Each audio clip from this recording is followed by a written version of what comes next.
Ekonomi pasar adalah sistem ekonomi di mana produksi barang dan jasa ditentukan oleh penawaran dan pemerintah. Dalam ekonomi pasar, interaksi antar konsumen dan bisnis menentukan apa yang tersedia dan berapa harganya. Poin-poin utamanya adalah: 1. Dalam ekonomi pasar, hukum penawaran dan permintaan diperbolehkan untuk meningkatkan tingkat produksi dan harga barang dan jasa. 2. Ekonomi pasar memberikan kebebasan kepada wirausahawan untuk mengejar keuntungan dalam menciptakan produk baru, dan kebebasan untuk gagal jika mereka salah membaca pasar. 3. Para ekonomis secara umum sepakat bahwa ekonomi berorientasi pasar menghasilkan hasil ekonomi yang lebih baik, tetapi mereka berbeda pendapat tentang keseimbangan yang tetap antara pasar bebas dan perencanaan terpusat. Teori ekonomi terbagi atas ekonomi makro dan mikro. Ekonomi makro adalah bagian dari ilmu ekonomi yang khusus mempelajari mekanisme kerja perekonomian secara keseluruhan.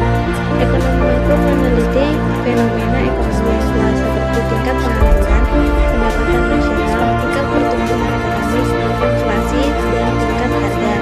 Tujuan kajian ekonomi makro adalah untuk memahami berbagai peristiwa ekonomi serta merumuskan dan memperbaiki kebijakan ekonomi. 2. Ekonomi mikro adalah bagian ilmu ekonomi yang mempelajari perilaku individu dan rumah tangga, produksi atau perusahaan dalam membuat keputusan untuk mengalokasi sumber daya yang terbatas. Selanjutnya, cara kerja ekonomi pasar. 1. Perekonomian pasar bergantung pada kekuatan penawaran dan permintaan untuk menentukan harga dan kualitas yang tepat untuk sebagian besar barang dan jasa. 2. Pembeli dan penjual menyetujui ketentuan transaksi ini secara sukarela dengan menyepakati harga. Apa itu campuran ekonomi? Sebagian besar negara yang dianggap sebagai pasar ekonomi secara tegas adalah ekonomi campuran. Arti hukum penawaran dan permintaan merupakan penggerak utama perekonomian.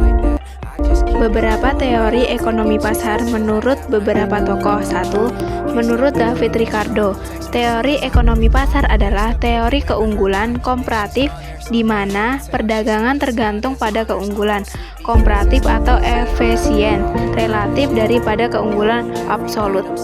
2. Menurut Adam Smith, teori ekonomi pasar adalah mekanisme pencapaian tingkat kemakmuran dapat tercapai melalui kekuatan tangan tak terlihat, yaitu tanpa adanya campur tangan pemerintah, di mana mekanisme pasar akan menjadi alat alokasi sumber daya yang efisien.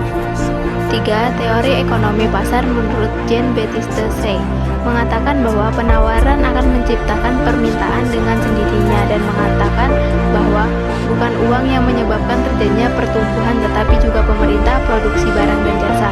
Contohnya adalah bahwa hukum Islam atau ekonomi Islam mempunyai peran penting. Contoh dalam kehidupan sehari-hari adalah ibu membeli sayur di pasar dengan budget yang dia miliki. Masuk ke dalam sesi pertanyaan, bagaimana peran pemerintah dalam sistem ekonomi pasar? Jawabannya, mendukung mekanisme pasar agar berjalan efisien, adil, dan stabil. Meskipun pemerintah tidak terlibat langsung dalam aktivitas ekonomi sehari-hari, mereka tetap memiliki tanggung jawab penting sebagai regulator, penyedia indikator, stabilisator ekonomi, melindungi kelompok rentan, dan mengelola sektor strategis. Sekian video pembelajaran dari saya, kurang dan lebihnya mohon maaf. Assalamualaikum warahmatullahi wabarakatuh.